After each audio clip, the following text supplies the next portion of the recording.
Meu nome é Miriam, sejam bem-vindos ao Ministério Prova de Fogo, Restauração de Alianças. Inscrevam-se no nosso canal e acionem o sininho para receber as notificações de novos vídeos e curtam e compartilhem nossos vídeos nas suas redes sociais. Que Deus abençoe.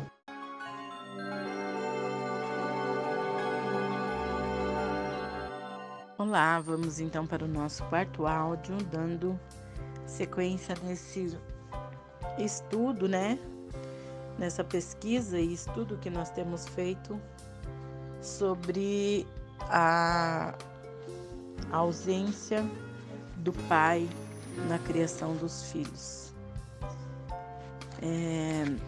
Agora eu quero compartilhar com vocês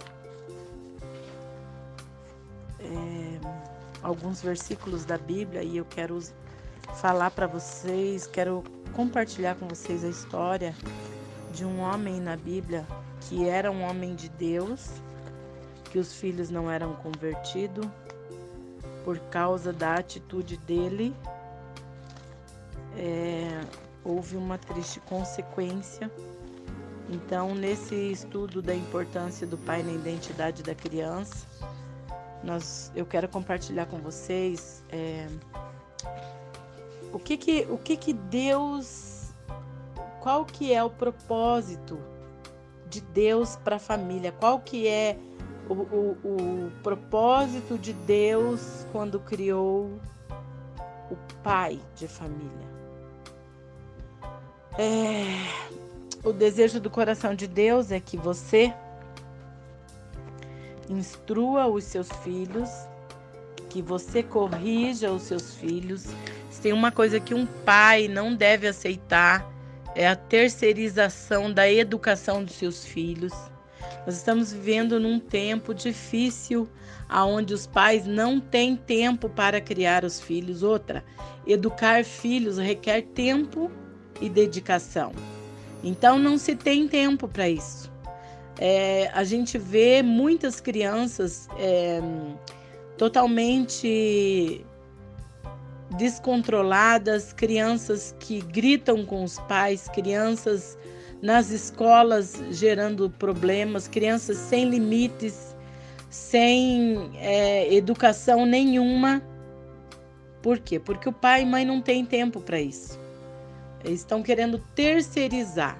E aí quando um pai ele toma a decisão de sair de casa e deixar os filhos com a mãe, ele acha que ele pegar as crianças no final de semana, ele acha que comprar um presente, levar o filho para um parque, para um cinema, isso vai suprir a educação do seu filho. Não vai.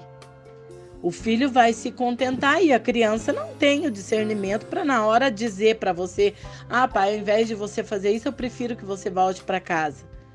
Porque o ser humano ele vai sendo preparado, moldado para uma realidade e ele vai se encaixando naquilo. Na verdade, nesses estudos que nós temos feito, a gente tem chegado à conclusão que, consciente ou inconsciente, a ausência de um pai gera frustrações, deficiência na emoção, no caráter de todo ser humano.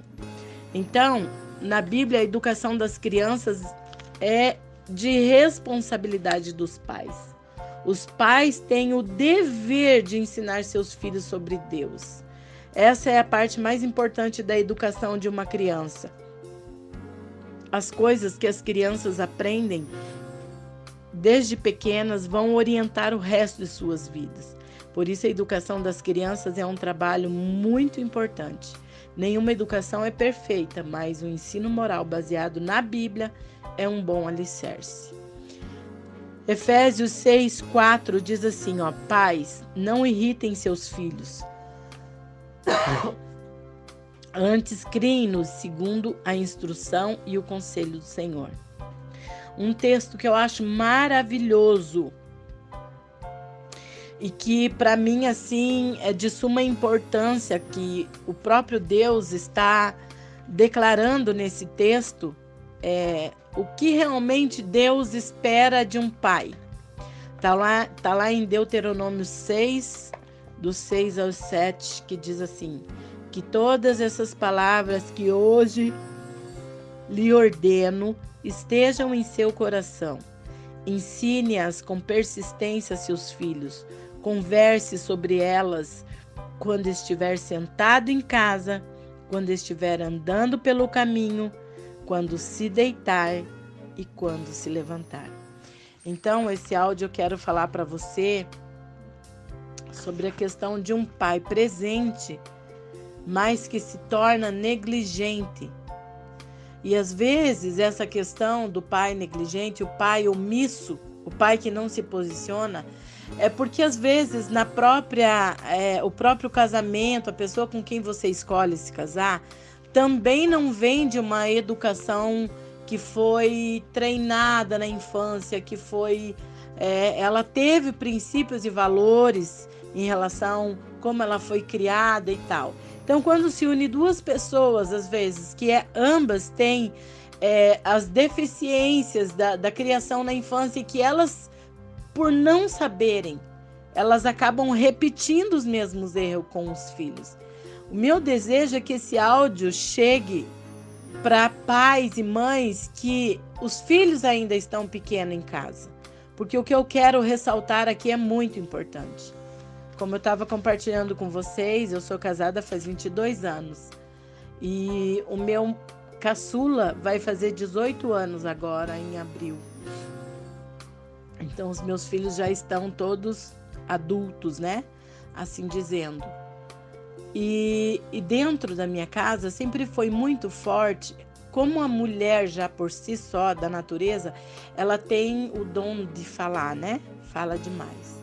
Então, quando a mulher ela acaba se destacando como uma líder, como alguém que ora, como alguém que puxa, eu sempre fui essa pessoa. Não fiz isso por mal.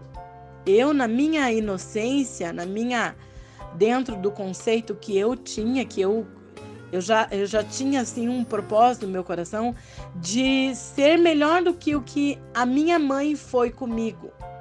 Fazer para os meus filhos melhor, mais. Ir atrás, eu sempre estudei, sempre li muito. Então, sempre era eu que conversava com os filhos sobre tudo. Sobre educação, sobre igreja, sobre sexo. Foram vindo, né, as fases onde eles começam a fazer pergunta.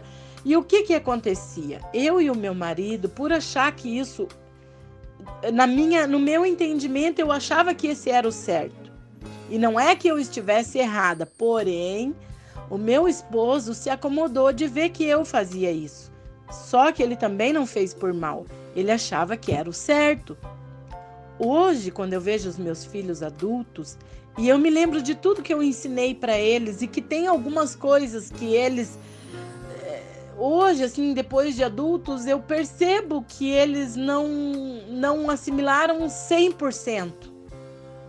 E aí eu olho para a figura do pai, eu percebo a influência que teve o fato do meu marido de eu sempre estar... E aí o que acontece? A gente acaba fazendo isso perto dos filhos. Vamos orar, vem aqui, vamos dar todo mundo as mãos, vamos orar. Então era sempre eu que estava puxando, por achar que estava fazendo o certo. Quando, na verdade, quando o pai tem essa consciência de que ele pode ser essa influência, olha o que diz aqui em Deuteronômio 6, do 6 ao 7, que todas essas palavras que hoje lhe ordeno, Deus estava falando para quem aqui? Para Moisés. Estejam em seu coração, ensine com persistência. O que é persistência, gente? É lá de vez em quando? O que é persistência? É todo dia. Não é você tentar uma vez, fazer uma vez e depois não fazer mais. A estratégia é todo dia. E aí ele vai esclarecer isso quando ele diz assim, ó. Ele diz assim, ensine com persistência os seus filhos, converse sobre elas quando estiver sentado em casa, quando estiver andando pelo caminho, quando se deitar e ao se levantar. Então Deus está falando sobre uma insistência do pai em ensinar. Eu acho tão interessante que no versículo ali 8, diz assim, ó: também atarás como sinal na tua mão e te serão por frontal entre os olhos, e as escreverás nos umbrais de tua casa e tuas portas. Então tá falando de um desespero, de você tomar uma atitude desesperada de ensinar a palavra aos seus filhos, sabe?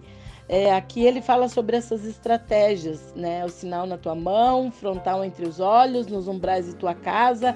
Hoje a gente sabe que tem o hábito, né, de escrever, existem quadros que você pode comprar, né, com versículos da palavra de Deus e etc.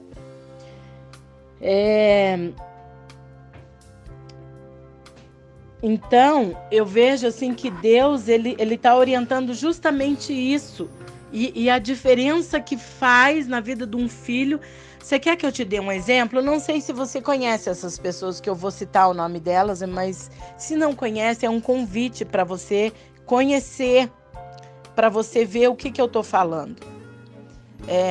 Você observa os filhos do Josué Gonçalves, por exemplo. O Douglas Gonçalves, que já é um pastor, é um homem de Deus, tem um canal no YouTube, é uma pessoa influente, porque você vê que quem se destaca é quem? É o pai.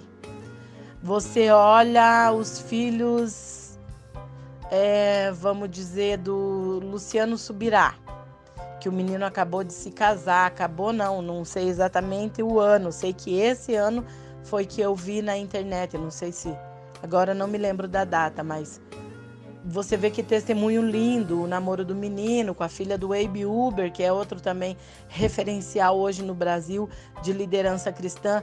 Então você procura olhar os filhos desses homens influentes, quando é o pai que puxa, que influencia, que o filho está vendo o pai pregar e o pai viver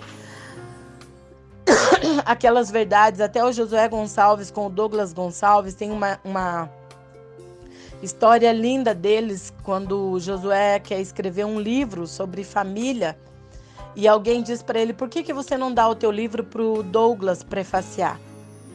Ninguém melhor do que o próprio filho para liberar o pai para falar sobre família. Por quê? Porque ele estava lá, ele cresceu vendo o pai agora está ensinando algo que foi vivenciado na sua casa.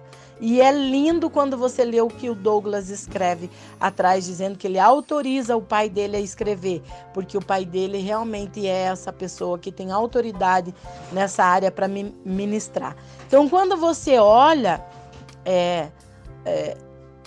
esses pais, por exemplo, eu não sei 100%, mas eu já ouvi o Luiz Hermínio contar sobre a filha. Então, quando você ouve esses homens que são influentes falar dos filhos, as meninas casaram com pastores, os meninos... Por quê? Por causa dessa presença do pai. Os meninos estão seguindo também o ministério, se quando não tocam, pregam, que nem é no caso desse pregador que tem se destacado aí, o Thiago Brunet, que ele prega, o irmão dele é ministro de louvor, mas você percebe os filhos, quando eles recebem essa herança, essa presença, essa influência real dos pais, eles estão sempre envolvidos com as coisas de Deus.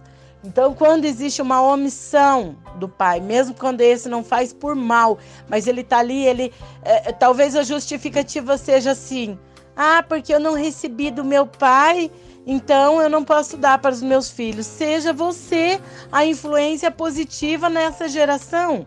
Decida você se levantar, fazer justamente aquilo que você não recebeu do seu pai, faça você na vida do seu filho. A gente percebe os pais resolvendo o futuro dos filhos como se eles não fossem tão importantes. Mas passa muito rápido. Hoje nós somos, quem está em foco somos nós. Amanhã nós seremos os idosos e eles vão estar em foco. E o que vai ser essa projeção? O que nós estamos projetando para o futuro na mente, na emoção, na vida espiritual dos nossos filhos? Não seja omisso, seja presente. E eu vou ter que gravar o 5º áudio para falar sobre entrar nessa palavra que eu quero entrar para você, falando de Eli. Vamos usar a história de Eli. Eu quero concluir com esse áudio para você entender e a gente vai encerrar daí, tá bom? Deus abençoe.